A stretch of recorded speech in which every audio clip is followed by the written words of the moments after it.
Bismillahirrahmanirrahim. Assalamualaikum warahmatullahi wabarakatuh. Kembali lagi bersama saya di audiobook kali ini tentang sejarah Islam yang hilang, karya Firas Al-Khatib. Kali ini saya akan membahas atau membacakan dalam buku Sejarah Islam yang Hilang ini bagian yang ke-8, yaitu yang berjudul Tepi.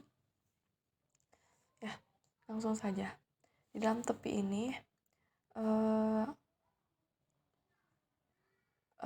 sudah terlalu sering dunia Islam dianggap sebagai Timur Tengah, dan hanya itu, tentu saja Islam bermula di Jazirah Arab dan menjadi kerajaan terbesar di wilayah itu, dari Sungai Nil hingga Sungai Okus. Tetapi dengan keidentikannya hanya pada wilayah ini, beberapa kisah paling berharga pun terabaikan. Di tempat-tempat terjauh yang terjangkau Islamlah, seperti Sub-Sahara, Afrika, Tiongkok, dan Asia Tenggara, hubungan antar Islam di dunia dapat terlihat kompleksitasnya. Afrika Barat. Saat masuk Afrika Utara beberapa dekade setelah wafatnya Nabi, umumnya Islam dianut di daerah pantai, persis seperti Romawi dan Bizantium sebelumnya. Umat muslim memilih berdiam di kota-kota sepanjang garis pantai Mediterania karena alasan praktis, termasuk berkaitan dengan kapal-kapal Mediterania dan fakta bahwa pendalaman gurun Sahara menghalangi berkembangnya peradaban mapan yang besar. Peradaban yang berkembang di kota-kota Afrika Utara seperti Kairouan, Tripoli, dan Tangier terdiri atas campuran pengaruh Arab dan Berber. Kota-kota tersebut tumbuh di bawah bendera Islam dan terkait erat dengan peradaban Islam di Timur Tengah serta Andalusia. Dari pusat perkotaan di sepanjang pantai Mediterania, perlahan Islam mulai menyebar ke selatan, melintasi gurun Sahara. Di Afrika Barat, landskapnya didominasi sabana dan sungai Niger. Masyarakat mapan sulit bertahan di padang rumput yang menyebar ke gurun Sahara di utara sungai, seperti halnya rimba raya ke arah selatan. Akibatnya, sebagian besar Afrika sebelum dan sesudah kedatangan Islam cenderung berkumpul di dekat sungai Niger, terutama delta pedalaman yang menyediakan tanah pertanian subur. Sekelompok Muslim Berber Tuareg mendominasi rute perdagangan dari kota-kota Afrika Utara, menyeberangi gurun kosong dan masuk ke sabana Afrika Barat. Kerajaan yang berkembang di daerah ini sangat bergantung pada perdagangan Trans-Sahara yang menyediakan pasar bagi barang-barang mereka, terutama emas dan garam. Perdagangan yang sama bukan hanya mengalir kekayaan ke Afrika Barat, melainkan juga membawa Islam. Perdagangan Muslim yang membuka jalur melintasi gurun memulai bermukim di Afrika Barat, dan pada abad ke-11 masyarakat imigran Muslim dapat ditemukan di berbagai kota besar dan kecil di sabana tersebut. Karena kelompok Muslim tersebut adalah pedagang, bukan misionaris, Islam berkembang lambat di kalangan penduduk lokal. Orang Afrika Barat bisa masuk Islam sekaligus memegang keyakinan para Islam tentang makhluk halus dan peramah selama beberapa generasi. Tak seperti di Afrika Utara, tempat Islam juga tampil sebagai kekuatan politik. Islam di Afrika Barat lambat menyebar ke budaya lokal, menerima pemeluk Islam baru tanpa langsung menuntut mereka mengikuti seluruh keyakinan Islam. Satu-satunya pengecualian itu gerakan Murabitun yang mampu menaklukkan Afrika Barat selama 1 dekade pada abad ke-11, tetapi sepertinya dampak gerakan ini tak berlangsung lama. Kejayaan Islam pribumi pertama di Afrika Barat adalah Mali. Kerajaan ini didirikan pada 1200-an oleh tokoh mistis Soundiata Keita, penguasa setengah Islam bagi masyarakat Mandika. Ia mendapatkan julukan Raja Singa. Kabarnya ia diasingkan oleh rakyat penguasa jahat, mengumpulkan dukungan dari masyarakat Mandika saat diasingkan, kemudian kembali untuk merebut tahtanya kembali, dan menggelari dari Mansa, bahkan Mandika, untuk raja segala raja. Detail cerita ini mungkin telah kabur setelah melewati beberapa generasi pendengar lisan, tetapi yang pasti kerajaan yang didirikan Sundiata di Afrika Barat di wilayah dalam delta Niger setelah tumbuh menjadi kerajaan terkaya dan terkuat masa itu. Kemakmuran Mali paling terlihat dalam kekuatan Mansa Musa yang memerintah dari 1312 sampai 1337. Setelah mengambil alih kekuasaan saat saudaranya, Mansa sebelumnya berlayar ke barat menyeberangi Atlantik untuk mencari daratan baru. Mansa Musa memimpin kerajaan yang mungkin menjadi salah satu kerajaan terkaya dan terkuat saat itu.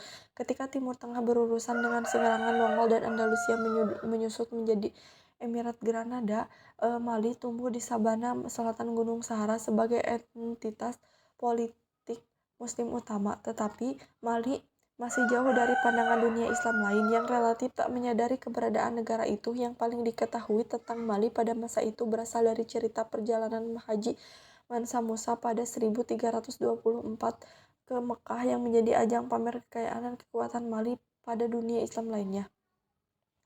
Rombongan Mansa Musa berangkat ke sabana Afrika Barat dengan lebih dari 60.000 pengiring. Raja ditemani 12.000 orang yang masing-masing berbusana jubah sutra mahal yang membawa 2 logam emas dari batang emas Mali yang terkenal. Unta-unta juga membawa tas pasir emas yang dibagikan kepada orang miskin di sepanjang perjalanan. Banyak warga kota sepanjang jalur perjalanan dibuat kagum oleh arak-arakan megah dari kerajaan Afrika Barat yang tak dikenal ini.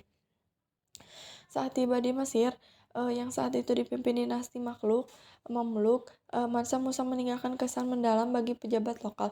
Mereka mencatat bahwa sang raja sangat soleh, tak pernah lupa sholat dan menguasai Al-Quran.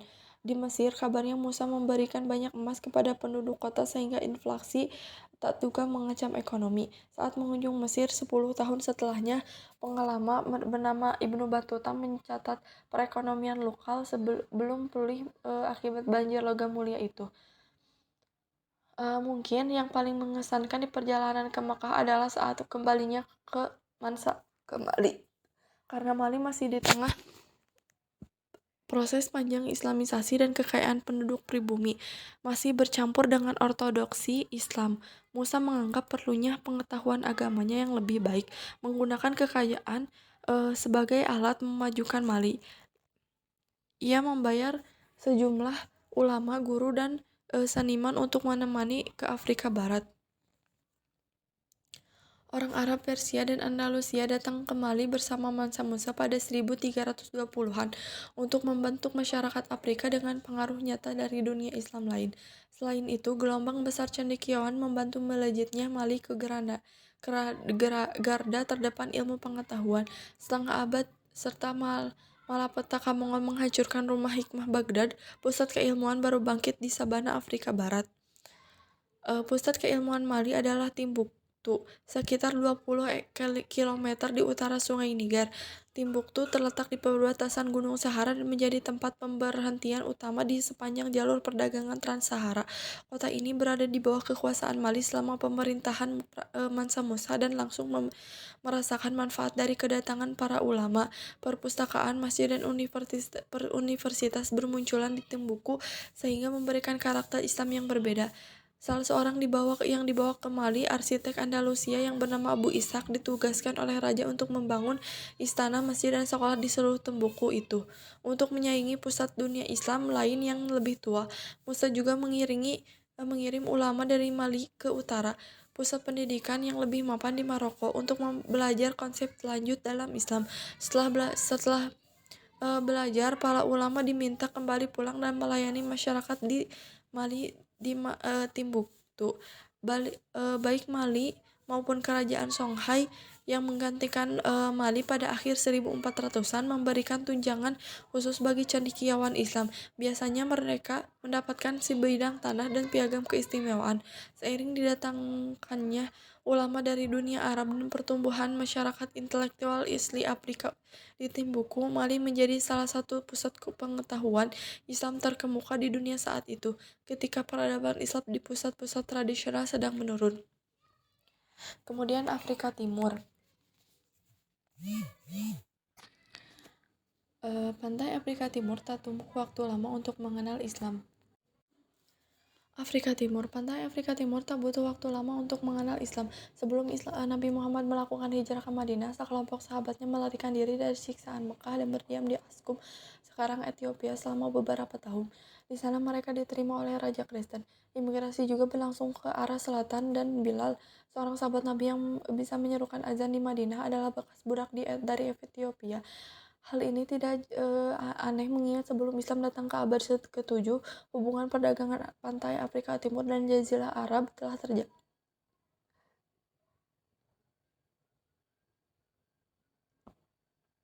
Seperti terjadi di Afrika Barat, melalui jalur perdaganganlah Islam akan berkembang di sepanjang Samudra Hindia di Afrika.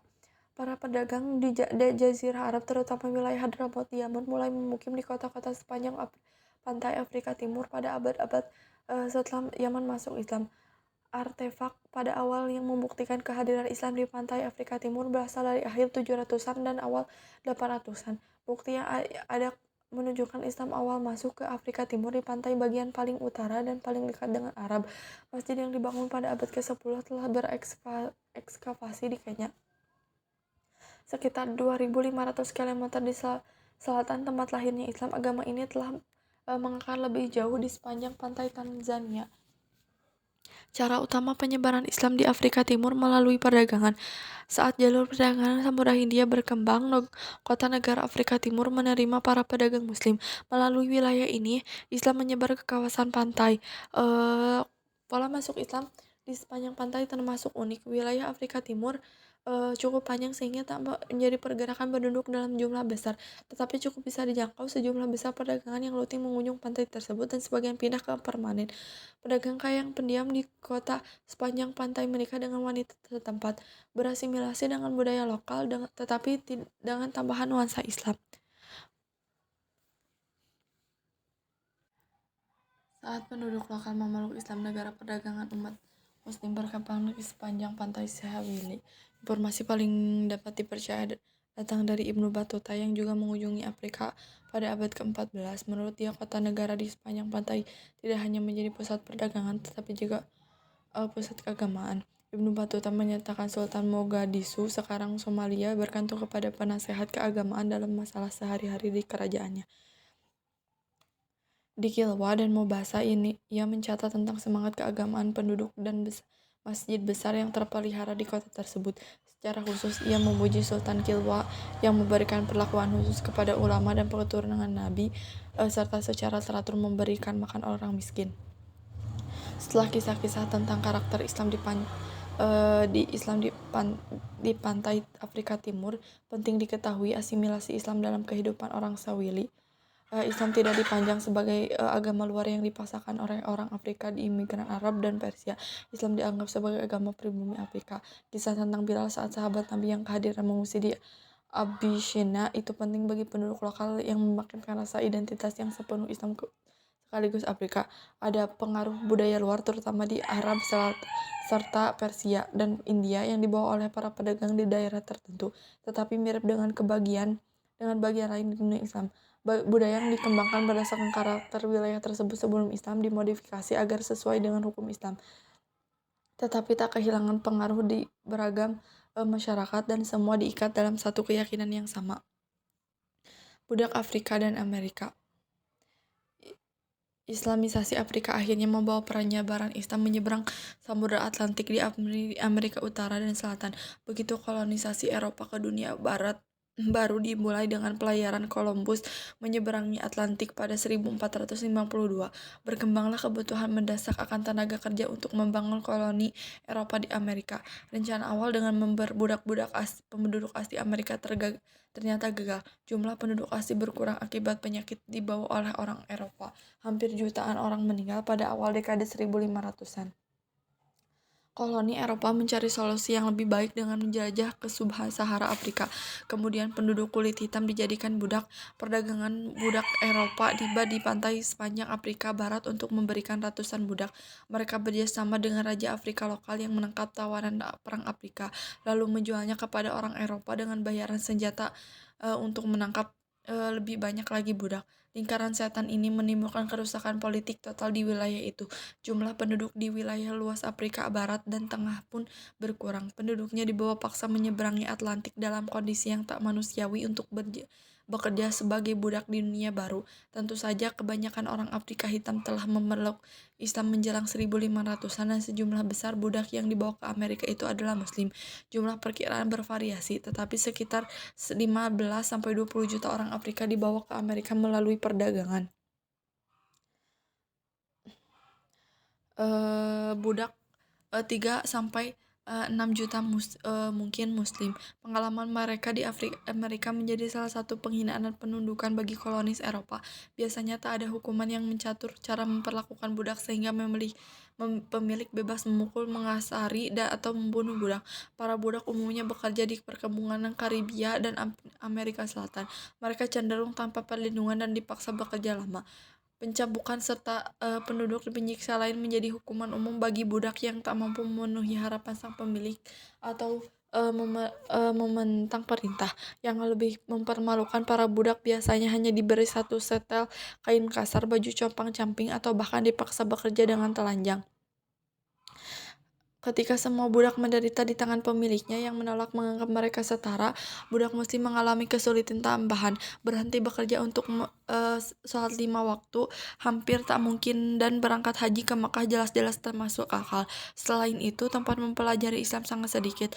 Beberapa budak yang telah hafal Quran sebelumnya ditangkap mampu memperbaiki hafalan dan mengajarkan sebagian Quran kepada yang lain. Maka ketika generasi berlanjut di abad ke-16 sehingga ke-19, pemahaman Islam di kalangan budak Muslim perlahan surut. Usaha untuk mengimpor Quran dari Eropa yang dibeli dengan uang dari kerja tambahan membantu memperlambat penurunan pengetahuan keislaman, tetapi ini bukanlah pengganti pusat pembelajaran Islam yang besar di Afrika Barat. Akan tetapi, budak Afrika Muslim punya keturunan yang tidak diterima budak lain. Berbeda di antara rata-rata populasi budak di Amerika, budak Muslim cenderung terdidik, bahkan dalam beberapa kasus lebih dari pemiliknya. Tradisi yang menekankan pendidikan di kalangan Muslim secara umum dan di Afrika secara khusus membentuk kelas budak di Muslim di Amerika yang tak bisa membaca. Tak seperti budak non-Muslim lain dan bahkan orang Eropa sendiri. Banyak beberapa kejadian tingkat pendidikan yang lebih tinggi memberikan kesempatan kepada budak Muslim untuk melakukan pekerjaan ringan seperti akuntansi dan manajemen perkebunan. Tetapi hal ini juga memberikan kemampuan untuk berorganisasi dan memimpin pemberontakan. Sebuah contoh menonjol terjadi di daerah negara bagian Bahnia, Brazil pada 1835. Ulama Muslim yang dibawa ke Brazil sebagian budak memanfaatkan pengetahuan dan posisi kepemimpinannya di kalangan Muslim yang cukup besar di Salvador untuk merencanakan pemberontakan melawan tuannya. Catatan yang ditulis dalam huruf Arab diedarkan di kalangan budak dengan merintis rencana dan tujuannya. Pemberontakan yang melibatkan 300 budak ini berakhir dengan kegagalan setelah tentara Brazil secara brutal memadamkannya. Tetapi peristiwa ini benar-benar menanamkan rasa takut di kalangan orang Brazil terhadap budak Muslim sehingga banyak Muslim dikirimkan kembali ke Afrika dengan harapan bisa menghindarkan pemberontakan pada masa depan.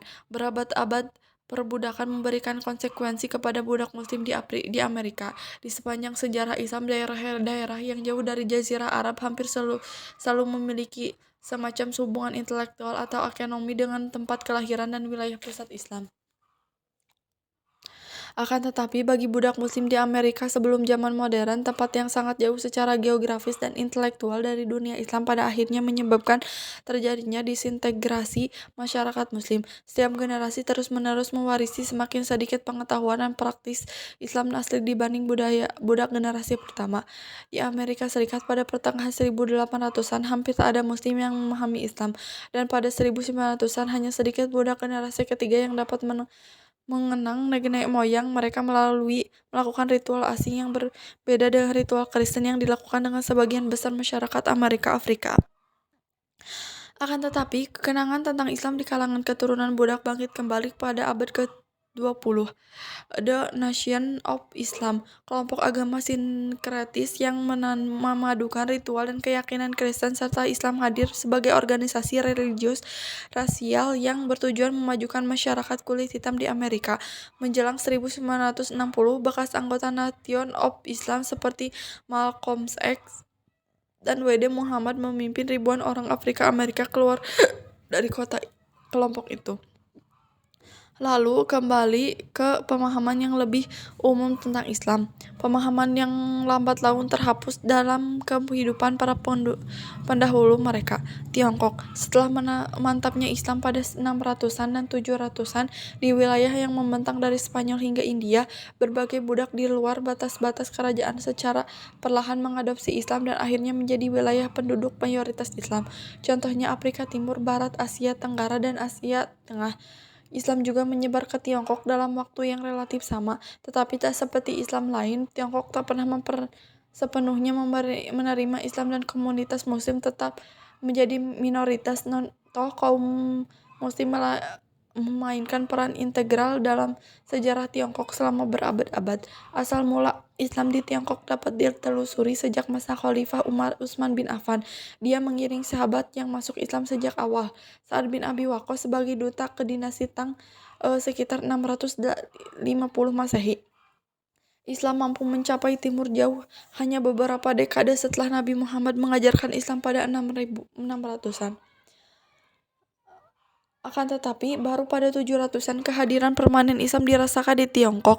Pada 750-an, tentara Islam diundang untuk memerintah Tang untuk mengabdi di kemiliteran negeri tirai bambu. Sekelompok prajurit Islam pergi ke sana dengan bergabung struktur militer dan birokrasi pemerintahan Tiongkok.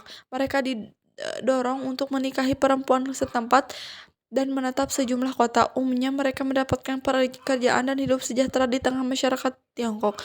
Pekerjaan pemerintahan dan militer menjadi ceguk yang banyak diisi umat Islam. Sampai sekarang Muslim yang menekuni karir di bidang tersebut masih berkembang di sana. Meskipun umat Muslim berperan sebagai pejabat eselon atas, tetapi ada penghalangan antara Muslim Tiongkok dengan masyarakat pribumi. Agama Timur yang populer di sana yaitu Buddha dan Konfusius menghadirkan dunia yang terpisah dari Islam. Jika Muslim di wilayah Kristen daerah barat dapat saling berhubungan melalui kisah Ibrahim, Musa, dan Isa, tak ada kewenangan semacam ini bagi Muslim di Tiongkok. Dengan demikian, masyarakat Muslim cenderung terpisah dari masyarakat umum. Daerah kantong khusus berkembang sehingga Muslim tetap berpisah dari orang Tiongkok lainnya. Tetapi wilayah ini juga menjadi portal pengetahuan Islam yang menghubungkan Muslim Tiongkok dengan saudara seiman di tanah Arab dan Persia. Melalui komunitas yang bersosialisasi di tengah kota Tiongkok, umat Muslim mampu mempertahankan identitas dan peribadatannya walaupun terpisah ribuan kilometer dari dunia Islam lain. Akan tetapi isolasi ini berakhir saat penaklukan Mongol pada abad ke-13. Kekaisaran Mongol yang juga luas mencakup daerah Asia Tengah dan Persia beserta Tiongkok. Penghancuran berbagai kota di wilayah di Timur Tengah menyebabkan perpindahan penduduk secara besar-besaran. Karena kesatuan politik dan yang menghubungkan dunia Islam dengan masyarakat Muslim di Tiongkok, terbukalah jalan baru antara dua wilayah tersebut. Selain itu, migrasi massal umat Muslim ke Tiongkok membuat jumlah pemeluk Islam di sana naik dengan pesat. Yang sama pentingnya adalah kebijakan Mongol untuk mengasimilasi Muslim dalam budaya Tiongkok. Komunitas Muslim tak lagi hidup dalam wilayah kantong yang dikelilingi non-Muslim. Mereka malah didorong untuk mengambil peran publik lebih banyak dan secara khusus sangat berguna sebagai administrator dalam kekaisaran Mongol yang mencakup daerah Islam di timur ke barat. Selama periode kekuasaan Mongol dan kemudian dinasti Ming, Muslim Tiongkok benar-benar terasimilasi dalam budaya lokal. Mereka tak dianggap sebagai orang asing lagi, tetapi warga negara Tiongkok dengan identitas sendiri. Hui sama dengan Han. Grup etnis mayoritas Tiongkok hanya berbeda sebagai identitas keagamaan. Setelah akhirnya dianggap sebagai bagian masyarakat lokal sepenuhnya, setelah hidup di sana ratusan tahun dari generasi ke generasi, Muslim pada masa Ming mampu berasimilasi dengan budaya setempat. Mereka mengadopsi adat bahkan nama Tionghoa, dengan tetap meneruskan tradisi mengabdi pada pemerintahan kerajaan sebagai pejabat publik dan pemimpin militer.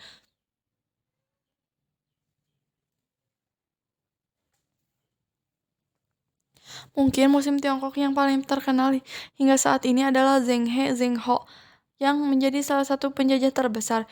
Ia seorang Hui dari wilayah Yunnan di selatan. Cheng Ho disukai pemerintahan Ming dan ditugasi memimpin armada kapal harta karun. Dengan memimpin ratusan kapal yang sebagian besar sekaligus mengangkut ketiga kapal Columbus, ia bertanggung jawab untuk berdagang ke tempat-tempat yang jauh dan menjalin hubungan diplomatik dengan tempat tersebut. Pelayaran mencapai puluhan negara di seluruh Asia, Timur Tengah, Afrika. Tetapi mungkin ia paling dikenang di Asia Tenggara, tempat ia dianggap sebagai tokoh yang membantu penyebaran Islam di Kepulauan Melayu. Masih di wilayah itu diberi Cheng Ho. Akan tetapi Cheng Ho mampu menjadikan dirinya sebagai tokoh kehormatan Islam. Oleh orang Tionghoa non-Muslim menghormatinya sebagai salah satu penjajah terbesar. Cheng Ho adalah simbol bentuk Islam di Tiongkok.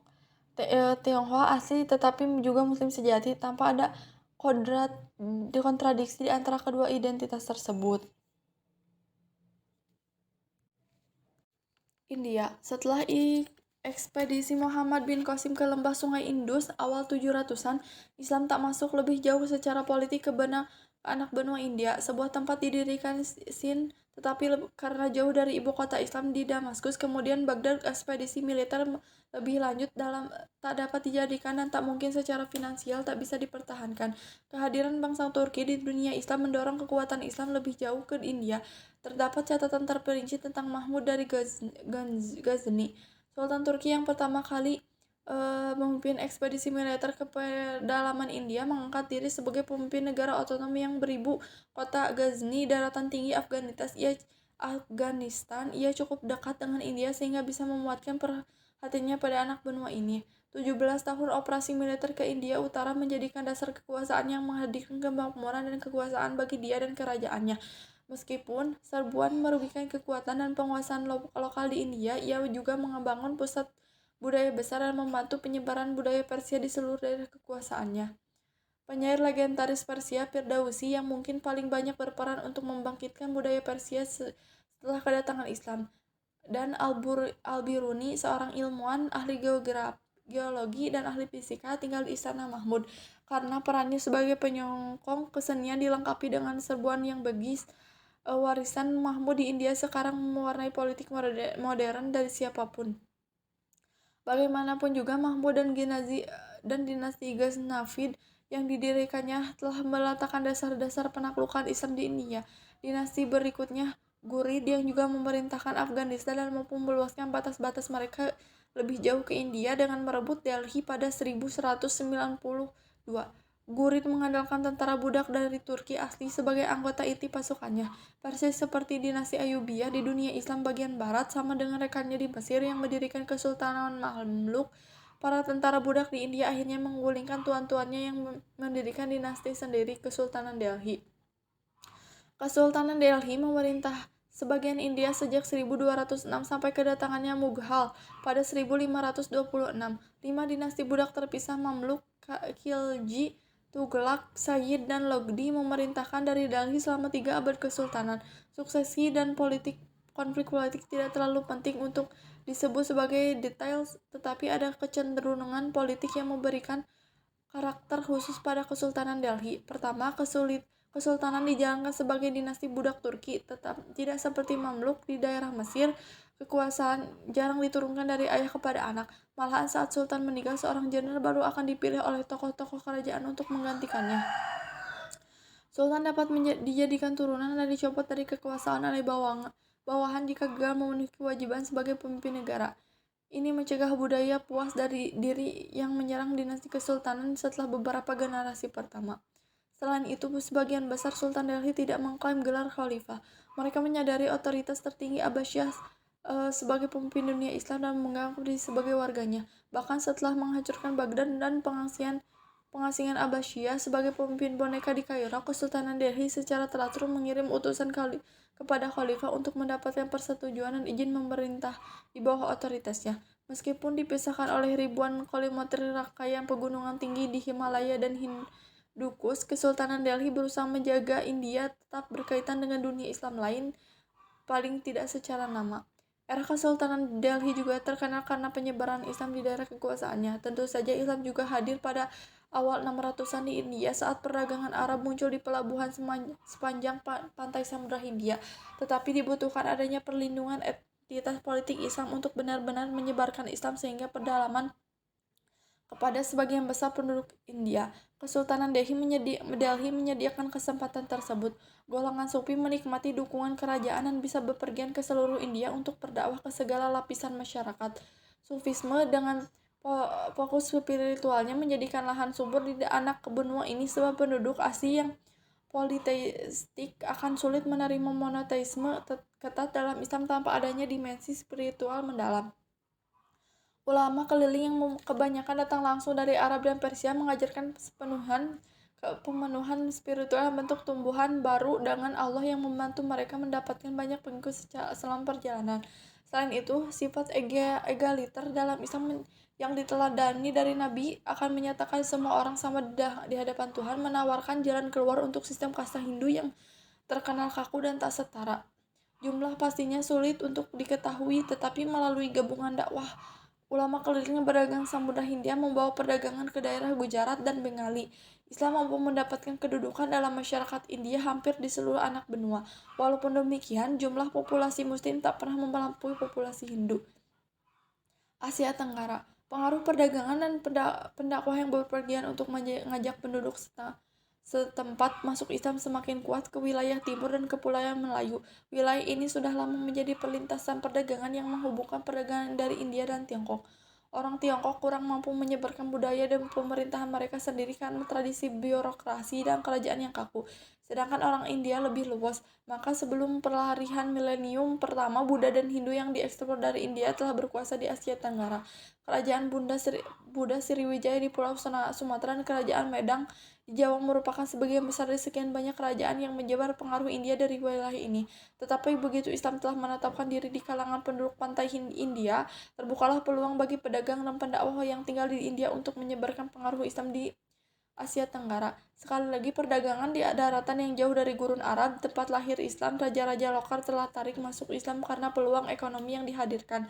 Islam menjadikan perekat bagi pedagang di Samudra Hindia yang membentang di kota-kota Afrika Timur, Arab, dan Persia. Kesamaan agama dengan bahasa Arab sebagai pengantar niscaya membantu perdagangan di Arab antara wilayah yang memiliki banyak kesamaan. Jika seorang raja di Asia Tenggara masuk Islam, ia bergabung dengan masyarakat ekonomi yang menguntungkan ini. Begitu para penguasa mulai masuk Islam sekitar 1100-an, kerajaan muslim yang kuat muncul di kepulauan ini. Islam mulai menyebar di kalangan penduduk lokal Kepulauan Melayu. Melalui penguasa muslim, kisah-kisah tradisional hanya wilayah ini menyatakan umumnya seorang raja lah yang pertama-tama masuk Islam, diikuti oleh penasehat dan keluarga dekatnya, kemudian Islam akan menyebar di masyarakat. Raja-raja ini mungkin menjadikan kesempatan bagi para pendakwah dan banyak diantaranya mengajarkan Islam untuk melalui Sufisme datang dan menyebarkan Islam kepada penduduk lewat cara yang sama dengan Kesultanan Delhi. Perbedaan utamanya di antara Asia Tenggara, pendakwah kebanyakan berasal dari pinggiran Samudra India, terutama Yaman. Maka mazhab fikih yang menonjol di Afrika Timur, pesisir India dan Asia Tenggara dari Imam Syafi'i, sebab Yaman merupakan pusat ajaran Syafi'i selain kunci perdagangan Samudra Hindia. Sebaliknya, India Utara lebih berpengaruh mazhab Hanafi yang populer di Persia dan Asia Tengah. Kerajaan-kerajaan Islam yang berdiri selama dan sudah Islamisasi Asia Tenggara terkait dengan dunia Islam melalui jaringan perdagangan Samudra Hindia. Kerajaan Islam pertama, Samudra Pasai, yang terletak di Pulau Sumatera, terdiri paling tidak pada 1200-an. Pada Marco Polo mengunjungi dan menyaksikan ciri-ciri Islam di kota pelabuhannya. Seabad kemudian, Ibnu Battuta mencatat tentang pemerintahan kerajaan dan kekuasaannya. Dari Pasai, Islam menyebar ke timur hingga kerajaan Malaka yang berdiri di sekitar 1400 Masehi, terletak di selat yang dilalui hampir 10 pelayaran India dan Tiongkok. Kerajaan ini menjadi salah satu kerajaan terpenting di wilayah tersebut.